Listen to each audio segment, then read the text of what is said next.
All right, so recently, I just purchased a 2011 Audi A5 off of a friend of mine's that was having issues with the car constantly misfiring, and it had a global oil consumption issue. And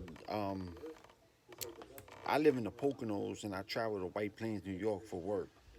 Now he was telling me that the car goes through a lot of oil, and I don't know much about Audis at the time, and he was telling me that he's having all these problems, and um, with the intake manifold sucking air, and getting a P2015 code, and um, and the car a global oil consumption issue, and me personally, I was like, like that really don't sound right. And the ar had only 79,000 miles, and I was like, you know, it's incredible if Audi would really make a car having all these issues. You know what I mean? So I looked into it, and I looked into it because he offered me the car at 7,000 miles with 70. I mean, he offered me the car at $7,000 at when the car had only 79,000 miles. One of my favorite cars is the Audi S5, which is an eight-cylinder, luxury car, two-door sports car, and I don't want that kind of power. And that car takes a lot of gas, and that wouldn't be good for my commute. So when he offered me the car at $7,000, four-cylinder, only 79,000 miles, I was like, maybe I could ride this car back and forth. And I was like, how could a car like misfire every so often? Like I didn't believe it. You know what I mean? So I took my chances on it. I gave him 7,000 cash. I got the car. As soon as I got the car, um, the first week, I changed out all the core packs. I changed the spark plugs, and the car was running great. And 3 weeks later, the car started misfiring. So I have a Snap-on computer. I got a Modus Edge, and I have the European update on it, and all that. I put the car on the computer, and it was coming back misfiring from cylinder four.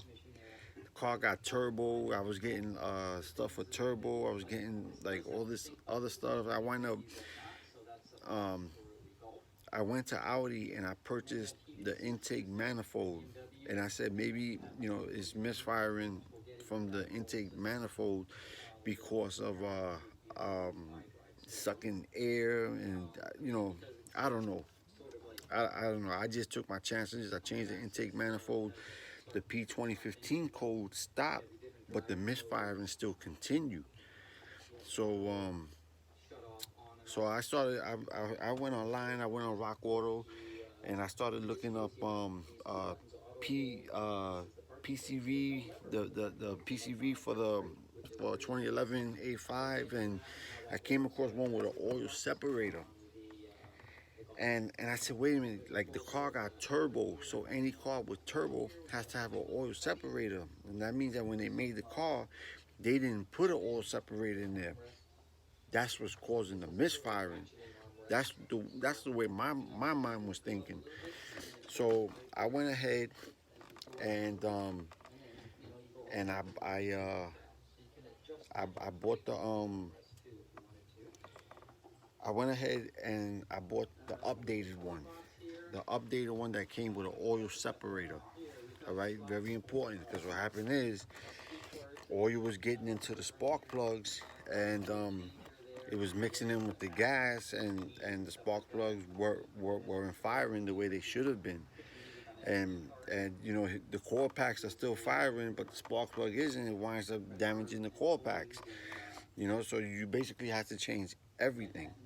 So since I got the car, I changed the intake manifold, and I changed uh, the PCV valve, and I bought one that comes with an oil separator. And we're talking about 2 months later, and the problem is non-existent. All right, and since I had the car, um, let me see how many times I gave tune-ups to the car 3 times. It even got so bad after a while. I was driving it with the Misfire because it was just getting to be too much, you know. And then I go from the Poconos to White Plains, New York, which is 130 miles each way. And if I did an oil change today, tomorrow when I get back to the house, I will have to put 2 quarts of oil. So So for for every every 130,000 130 miles, miles, this car was taking 1 quart of oil, which I thought was was horrible. Like I couldn't even like. That's incredible that they would even let this go and not do something about it, Audi. Like shame on you, Audi. Anyway, let me just show you what I did. So look at these spark plugs. I'm trying to get it good. Believe it or not, these spark plugs are 3 weeks old. And look at how bad they are. But let me see if I can get a better.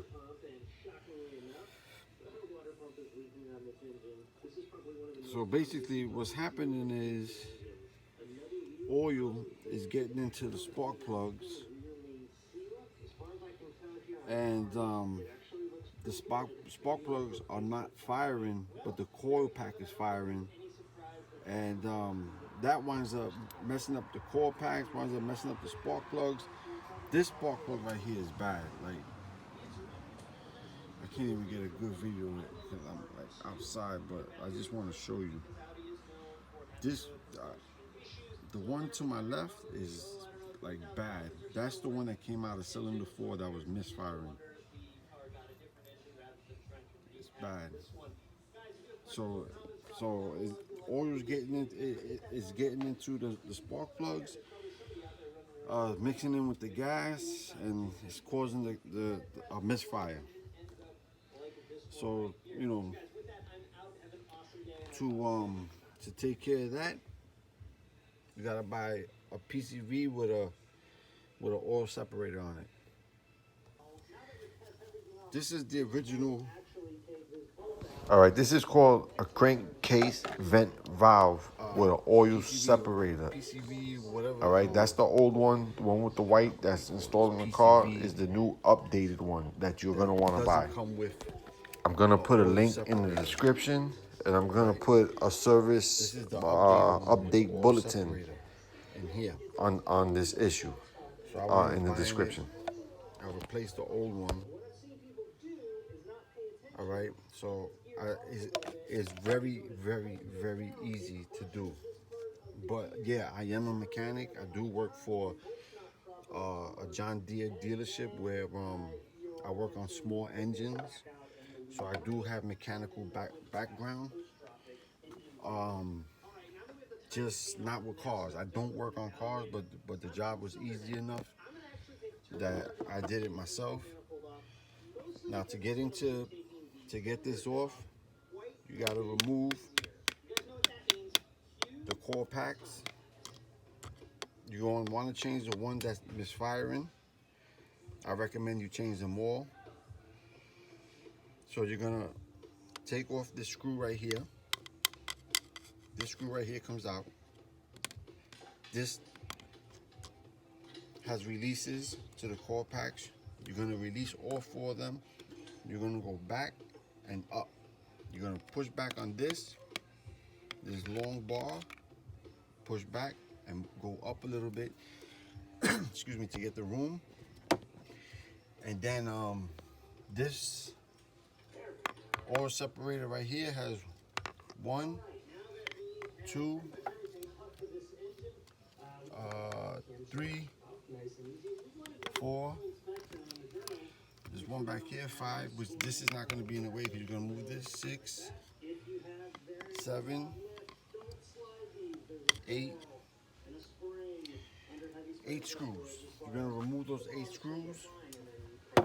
You're going to get a little pry bar. You're going to pry up on it. Now, this is also connected right here to some kind of airflow or something. This pops right out, but you have to take the screw out for this, and the screw for this is this one right here. Take it out. That's where it goes right there. It comes right off real easy. And you lift it up. You're gonna want to pry on it with something like this. You're gonna want to get in there. This has to come off too. To take this off, you just squeeze top and bottom, and work your way out. And boom, that pops out. And you just lift up on it and remove this, which looks like this. And then you wanna I took a rag with some gas on it and I cleaned around because you can see it's a little dirty or whatever. But I cleaned around the shiny metal, and then I dried it up and put the new one back in, and then I put the bolts back in nice and snug. And I've been driving like that for the longest, so for the last month. And I mean, I could give this car, before I couldn't give it gas. I would give it gas, the car will punch on me. It will punch and it will jerk. That was from the Misfire. So you do this and you should be good.